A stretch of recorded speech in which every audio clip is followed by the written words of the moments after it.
Hello everyone, वानी classes में आप सभी का एक बार फिर से स्वागत है। आज के इस वीडियो में फ्रेंड्स हम मुग़ल काल के बारे में बात करेंगे। मुग़ल काल से संबंधित एक वीडियो मैंने पहले भी अपलोड की थी, जिसमें हमने मुग़ल काल से लगभग 100 प्रश्नों को सॉल्व किया था। उसी क्रम में आज ये हमारा दूसरा वीडियो है और इसमें भी हम लगभग 50 प्रश्न सॉल्व करेंगे और सभी क्वेश्चनों की डिटेल मैं आपको बताऊंगी, तो पूरा वीडियो बहुत ध्यान से देखिएगा और इसके बाद इन क्वेश्चंस को प्रैक्टिस के रूप में फिर से एक बार रिवाइज ज़रूर कीजिएगा। तो चलिए हम अपना वीडियो स्टार्ट करते हैं। और क्वेश्चन नंबर 1, किस बादशाह के अंतर्गत मुगल सेना में सर्वाधिक हिंदू सेनापति थे? फ्रेंड्स, जो सर्वाधिक हिंदू सेनापति थे वो थे हमारे औरंगजेब के शासनकाल में। आप लोगों को पता होगा कि औरंगजेब जो है एक कट्टर मुस्लिम शासक था, लेकिन फिर भी उसके शासनकाल में सर्वाधिक हिंदू सेनापति थे। Next question. अच्छा, एक क्वेश्चन और पूछा जाता है कि जो औरंगजेब था उसका शासनकाल कब से कब तक था? तो उसका शासनकाल 1558 से 1707 तक था और वो छठवां मुगल शासक था। ठीक है। नेक्स्ट क्वेश्चन, किस इतिहासकार ने अकबर द्वारा प्रतिपादित दीन ए इलाही को एक धर्म कहा था? जो दीन ए इलाही अकबर ने प्रारंभ किया था उसको एक धर्म जो कहा था वो कहा था अबुल फजल ने। और अकबर ने सभी धर्मों के लिए एक जो कहते हैं कि एक स्थान बनाया था जिसको हम सुलह कुल के नाम से जानते हैं। ठीक है फ्रेंड्स। नेक्स्ट क्वेश्चन, अनवर ए सुहेली ग्रंथ किसका अनुवाद है? जो अनवर ए सुहेली ग्रंथ है ये किसका अनुवाद है? ये जो संस्कृत की पौराणिक कथा है पंचतंत्र उसका अनुवाद है और इसको जो है अकबर ने करवाया था। और किसके द्वारा किया गया था? ये किया गया था हुसैन इब्न अली वैज अल काशिफ। क्या?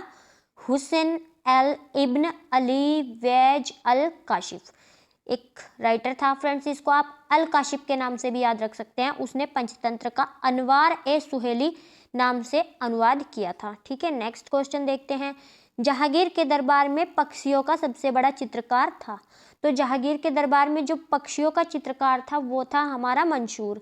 इसके अलावा जहांगीर के दरबार में और भी चित्रकार थे जिनके नाम हैं दशवंत, बशावन, बिशनदास। ठीक है। नेक्स्ट क्वेश्चन, निम्नलिखित में से किसने मुगल काल में ऐतिहासिक विवरण लिखा है? तो जो मुगल काल में ऐतिहासिक विवरण लिखा है वो लिखा है गुलबदन बेगम में। और गुलबदन बेगम कौन थी?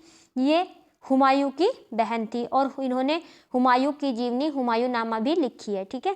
नेक्स्ट क्वेश्चन, अकबर द्वारा अपनाई गई सुलह एक कुल, सार्वभौम शांति एवं भाईचारा की अवधारणा निम्नलिखित में से किस पर आधारित थी? तो जो अकबर था वो सभी धर्मों का सम्मान करता था और वो चाहता था कि सभी धर्मों से अच्छी अच्छी बातों को मिलाकर के एक धर्म बनाया जाए जिसको बाद में दीन ए इलाही नाम दिया गया।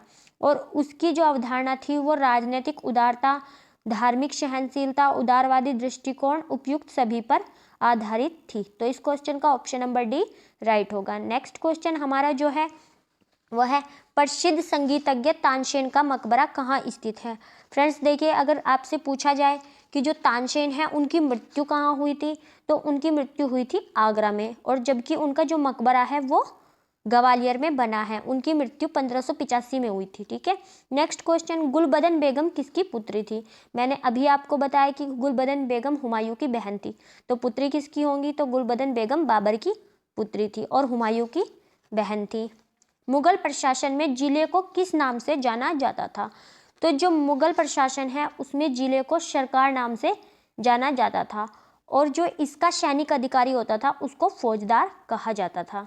नेक्स्ट क्वेश्चन, किस सिख गुरु की मृत्यु के लिए औरंगजेब जिम्मेदार है? देखिए फ्रेंड, औरंगजेब ने गुरु तेग बहादुर की मृत्यु के लिए जिम्मेदार है। उसने गुरु तेग बहादुर की मृत्यु करवा दी थी और उनको हिंददी चादर भी कहा जाता है। अगर आपसे पूछा जाए कि किस सिख गुरु को हिंददी चादर कहा जाता है तो वो कहा जाता है गुरु तेग बहादुर को, और ये सिखों के 90 गुरु थे। इनके बाद 10वें गुरु गोविंद सिंह जी हुए हैं। ठीक है। नेक्स्ट क्वेश्चन हमारा जो है वो, भारत के मुगल शासक बनने पर जहीरुद्दीन मोहम्मद ने अपना क्या नाम रखा था? डैश डैश की जगह है कि उसने अपना क्या नाम रखा था। तो जो ये रखा था बाबर ने अपना नाम। ठीक है। बाबर का अगर प्राचीन नाम या पूरा नाम पूछ लिया जाए तो उसका नाम था जहीरुद्दीन मोहम्मद बाबर।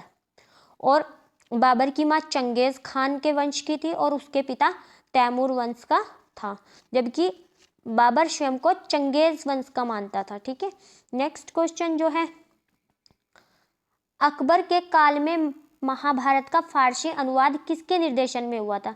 देखिए फ्रेंड्स, कभी कभी इसमें दिया होता है केवल अबुल फजल।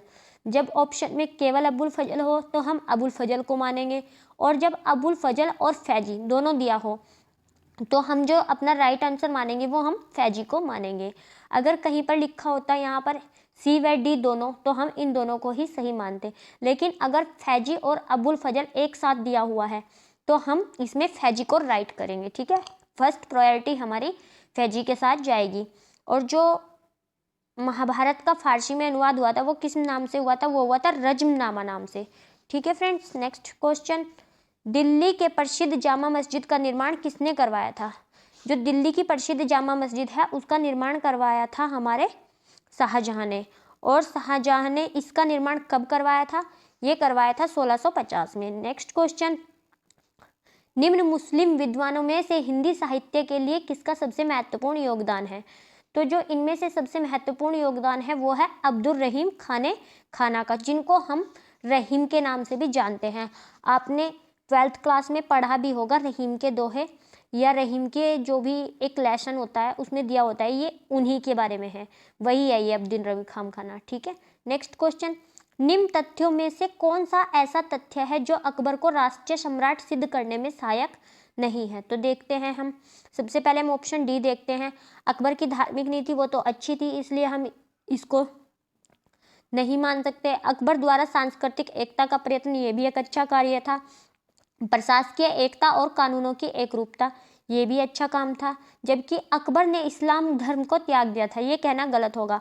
अकबर इस्लाम को त्यागना नहीं चाहता था, बल्कि वो सभी धर्मों से कुछ अच्छी बातों को कलेक्ट करना चाहता था। उसे लगता था कि सभी धर्मों की बुराइयों को छोड़कर केवल अच्छाइयों को अपना लिया जाना चाहिए। ठीक है फ्रेंड्स, नेक्स्ट क्वेश्चन, अकबर द्वारा बनाई गई श्रेष्ठतम इमारतें पाई जाती हैं। तो अकबर द्वारा जो श्रेष्ठतम इमारतें बनाई गई थी वो बनाई गई थी फतेहपुर सीकरी में, और फतेहपुर सीकरी कुछ समय के लिए अकबर की राजधानी भी रहा था।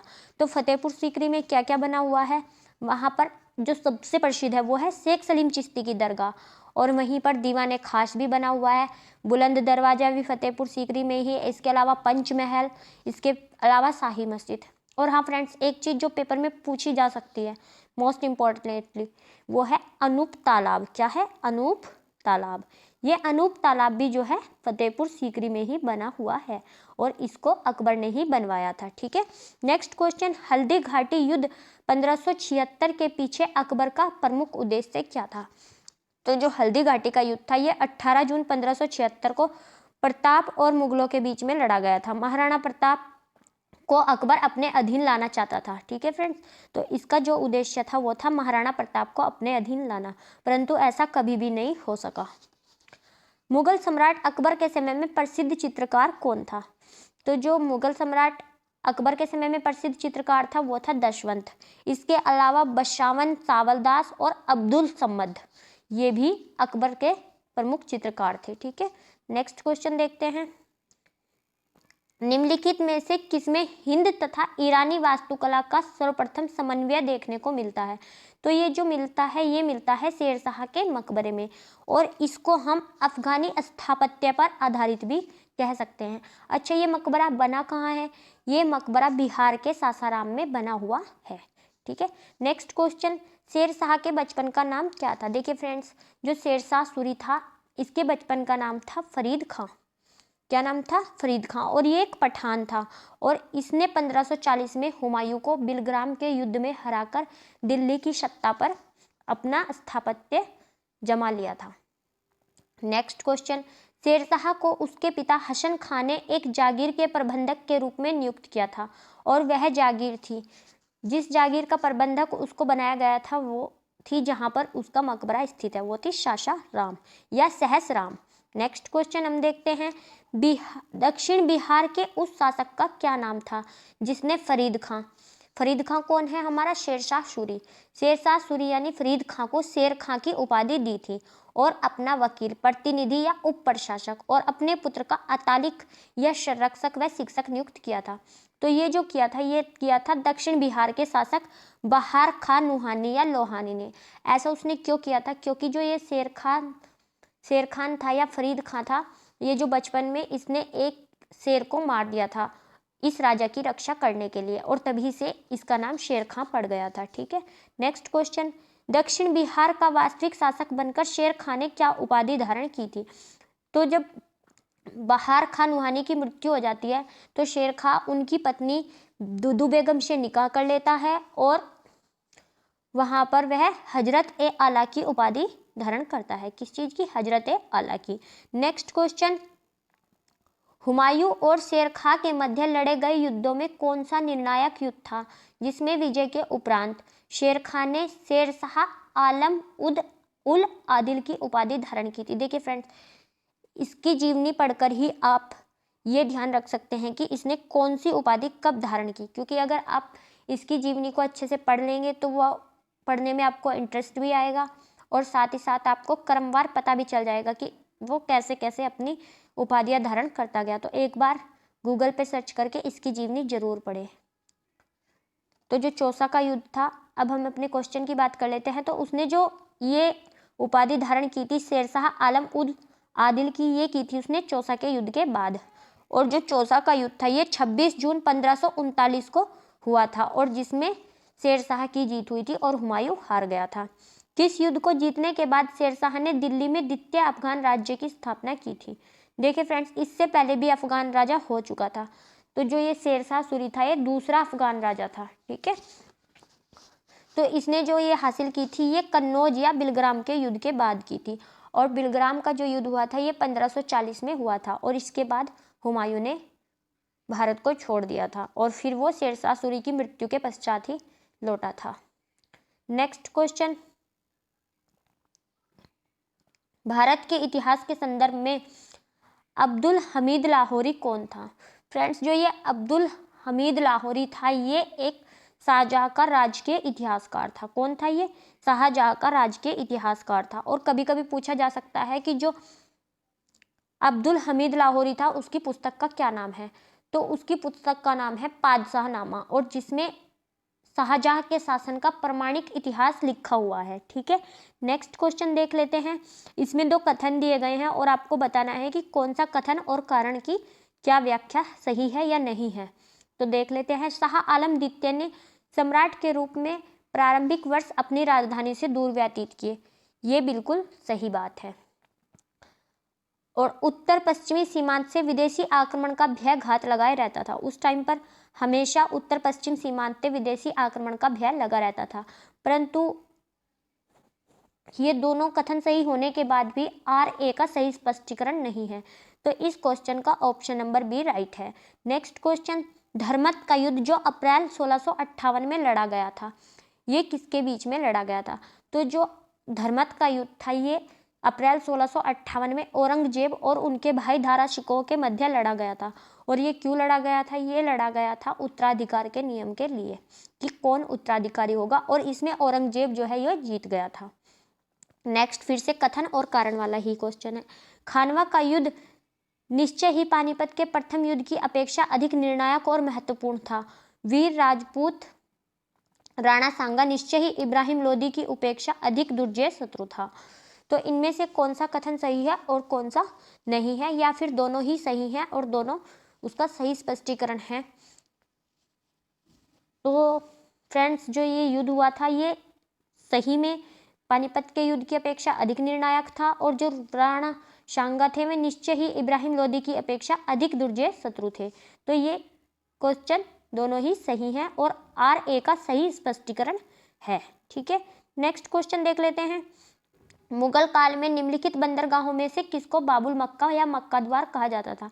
तो ये कहा जाता था सूरत को, और यहीं से लोग मक्का मदीना की यात्रा पर जाते थे। नेक्स्ट क्वेश्चन देखते हैं कि निम्नलिखित में से कौन सुमेलित नहीं थे? जहांगीर के दरबार में विलियम हॉकिंस आया था, ये सही है। शाहजहां के दरबार में टेवर्नियर आया था, ये भी सही है। और औरंगजेब के दरबार में मनुची नाम का व्यक्ति आया था, ये भी सही है। जबकि अकबर के दरबार में सर टॉमस रो आया था, ये बिल्कुल गलत है। सर टॉमस रो जो आए थे ये आए थे दिसंबर 1615 को जहांगीर के दरबार में, और उस समय जहांगीर का दरबार अजमेर में लगा हुआ था। ठीक है, नेक्स्ट फिर से कथन और कारण वाला क्वेश्चन आ गया है।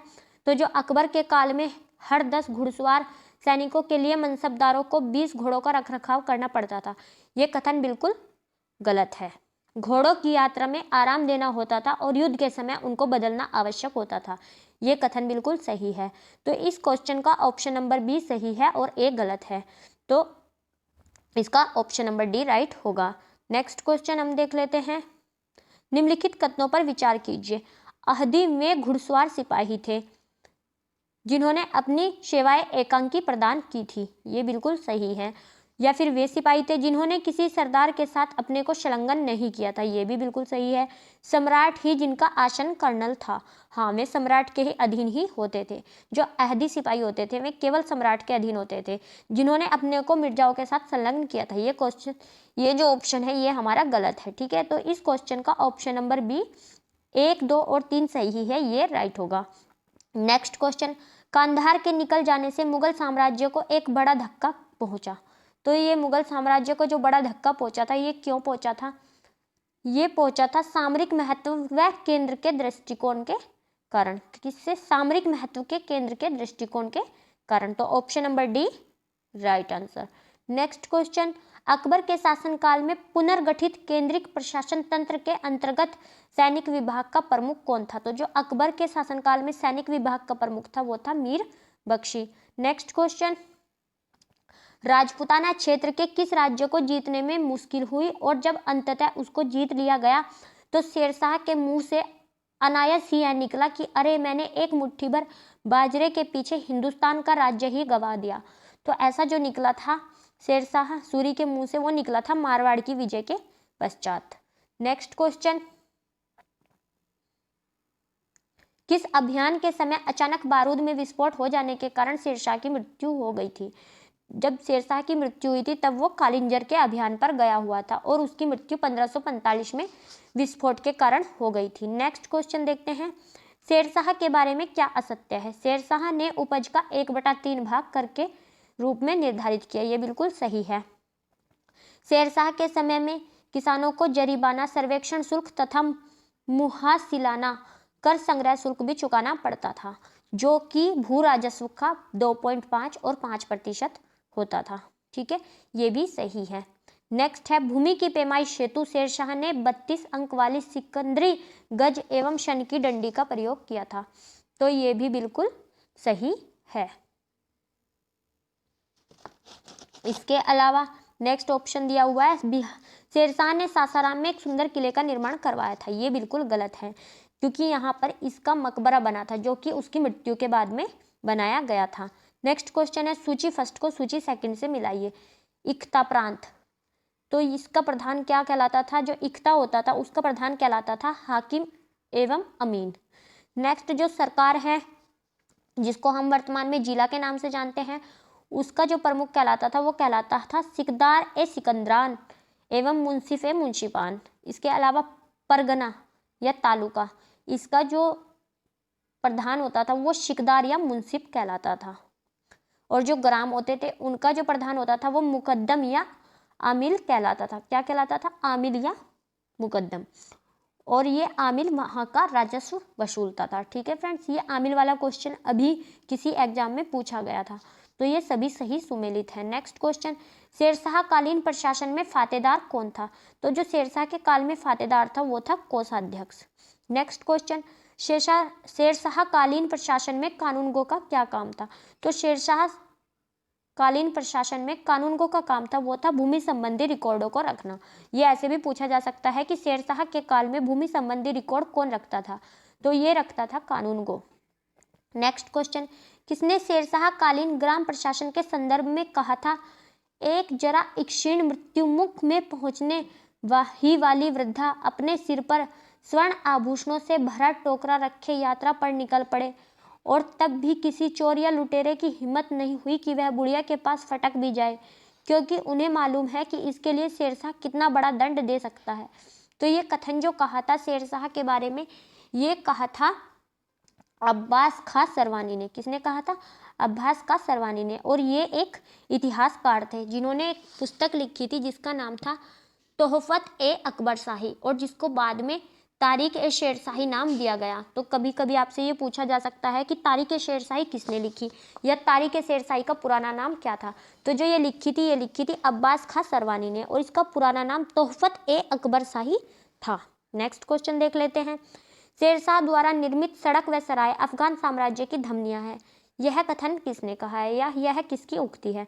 तो ये उक्ति जो है ये KR कानूनगो की है। जो हम आज ग्रैंड ट्रंक रोड नाम से जानते हैं, ये शेरशाह सूरी ने ही बनवाई थी।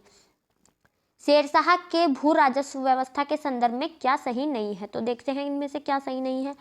भू सर्वेक्षण के आधार पर एक रजिस्टर खसरा खतौनी तैयार किया गया, ये बिल्कुल सही है। राई भू राजस्व निर्धारण के लिए फसलों की दर सूची लागू किया गया, ये भी बिल्कुल सही है।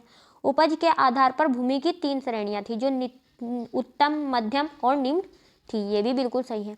भू राजस्व की दर उपज का 1/6 भाग तय किया गया था। फ्रेंड्स, ये आपने अभी अभी पढ़ा कि जो भू राजस्व की दर थी वो 1/3 थी। और इसमें भी एक अपवाद था, एक जगह 1/4 भी थी, और वो जगह थी मुल्तान। अगर कभी कभी आपसे ये अपवाद वाले क्वेश्चन अक्सर पूछे जाते हैं, अगर ये पूछा जाए कि जो मुल्तान से राजस्व वसूला जाता था शेरशाह के काल में, वो वसूला जाता था 1/4। नेक्स्ट क्वेश्चन है शेरशाह के भू राजस्व व्यवस्था के संदर्भ में क्या सही नहीं है। तो देखते हैं क्या सही नहीं है। भू सर्वेक्षण के आधार पर एक रजिस्ट्रार खसरा खतौनी तैयार किया गया, ये बिल्कुल सही है, ऐसा एक रजिस्टर तैयार किया गया था। राई भू राजस्व निर्धारण के लिए फसलों की दर सूची लागू की गई, ये भी बिल्कुल सही है। उपज के आधार पर भूमि की 3 श्रेणियां थी, उत्तम, मध्यम और निम्न, ये भी बिल्कुल सही है। भू राजस्व की दर उपज का 1/6 भाग थी। नहीं फ्रेंड्स, ये गलत है, और ये आपने अभी अभी ऊपर के क्वेश्चन में पढ़ा कि जो भू राजस्व की दर थी वो 1/3 थी। और इसमें भी एक अपवाद था, जो मुल्तान था वहां पर जो भू राजस्व की दर थी वो 1/4 भाग थी। नेक्स्ट क्वेश्चन, शेरशाह ने असरफी रुपया और दाम नामक नए सिक्के चलवाए, वे किन धातुओं के बने होते थे। तो जो असरफी होती थी वो सोने की बनी होती थी, और इसको टन का भी कहा जाता था। नेक्स्ट जो रुपया था वो चांदी का बना होता था, और ये 178 ग्रेन का होता था। ये पेपर में अक्सर पूछा गया क्वेश्चन है कि जो शेरशाह सूरी ने रुपया चलाया था वो कितने ग्राम का था। तो ये 11.53 ग्राम या फिर 178 ग्रेन का था। और जो दाम था ये तांबे का सिक्का था, और दाम भी कई भागों में बटा हुआ था। नेक्स्ट क्वेश्चन, दिल्ली का पुराना किला किसके द्वारा बनवाया गया। तो जो दिल्ली का पुराना किला है वो शेरशाह सूरी ने 1538 में बनवाया था, और जो दिल्ली में दीन पनाह नगर में स्थित है। नेक्स्ट क्वेश्चन, उमरकोट के राजा वीरसाल के महल में किस मुगल सम्राट का या किस मुगल बादशाह का जन्म हुआ था। तो ये जो जन्म हुआ था ये हुआ था अकबर का, और ये कब हुआ था, ये 15 अक्टूबर 1542 को हुआ था। कब, 1542 को। हमीदा बानो बेगम थी, जो हमीदा बानो बेगम थी ये अकबर की माता थी और हुमायूं की पत्नी थी, और ये हिंदाल के गुरु की बेटी थी, जहां से अकबर के पिता हुमायूं ने इनसे शादी की, और इसी के कारण इनको वहां से निकाल दिया गया था। अब पता नहीं ये सही है नहीं है, बट ऐसा कहा जाता है। नेक्स्ट क्वेश्चन, अकबर के संरक्षक बैरम खां का पतन कब हुआ। तो जो अकबर के संरक्षक थे बैरम खां, इनका जो पतन हुआ था वो हुआ था जनवरी 1561 में, और गुजरात में एक अफगान था जिसने इनकी हत्या कर दी थी जब ये मक्का मदीना की यात्रा के लिए जा रहे थे। तो इस क्वेश्चन के अनुसार इसका आंसर होगा 1560 में, जबकि ये हुआ था जनवरी 1561 में। तो कहीं कहीं पर ये 1560 भी लिखा हुआ है। नेक्स्ट क्वेश्चन, सूर वंश के हिंदू प्रधानमंत्री हेमू पहले रेवाड़ी के बाजार में नमक बेचा करता था, मगर वह बहुत प्रतिभा संपन्न था। उसने अपने जीवन में लड़ी 24 लड़ाइयों में से 22 को जीता था। हेमू किस उपलक्ष्य में विक्रमादित्य की उपाधि धारण की थी। तो जो हेमू ने विक्रमादित्य की उपाधि धारण की थी ये दिल्ली आगरा पर अधिकार करने के उपलक्ष्य में, और ये अंतिम हिंदू शासक था। अगर आपसे पूछा जाए कि जो अंतिम हिंदू शासक था वो कौन था, तो वो था हेमू, दिल्ली का। पर्दा शासन 1560 से 64 के लिए जिम्मेदार अतका खेल या हरम दल की प्रमुख सदस्य कौन थी? ये तो आप सभी ने सीरियल्स में भी बहुत देखा होगा। महामनगा जो थी ये हरम दल की प्रमुख सदस्य थी। ठीक है फ्रेंड्स, नेक्स्ट क्वेश्चन, अकबर ने साम्राज्य विस्तार का आरंभ किस विजय से किया था? तो जो अकबर ने साम्राज्य विस्तार का आरंभ किया था, ये किया था मालवा विजय से। और मालवा विजय उसने कब की थी? ये 1562 में की थी। और किसका राज्य जीता था उसने? उसने जीता था बाज बहादुर का राज्य। और क्यों जीता था? तो उसकी वजह थी उसकी सबसे ब्यूटीफुल रानी रूपमती। रानी रूपमती की कहानी आप सभी ने सुनी होगी। तो फ्रेंड्स, आज के वीडियो में इतने ही। क्वेश्चन सॉल्व करते हैं। एक बार इन क्वेश्चनों को सॉल्व करने के बाद प्रैक्टिस जरूर किया कीजिए, ताकि ये आपको लंबे समय तक याद रहे। इस टॉपिक से कुछ क्वेश्चंस और बचे हैं जिनको हम नेक्स्ट वीडियो में देखेंगे। वीडियो देखने के लिए आप सभी का धन्यवाद।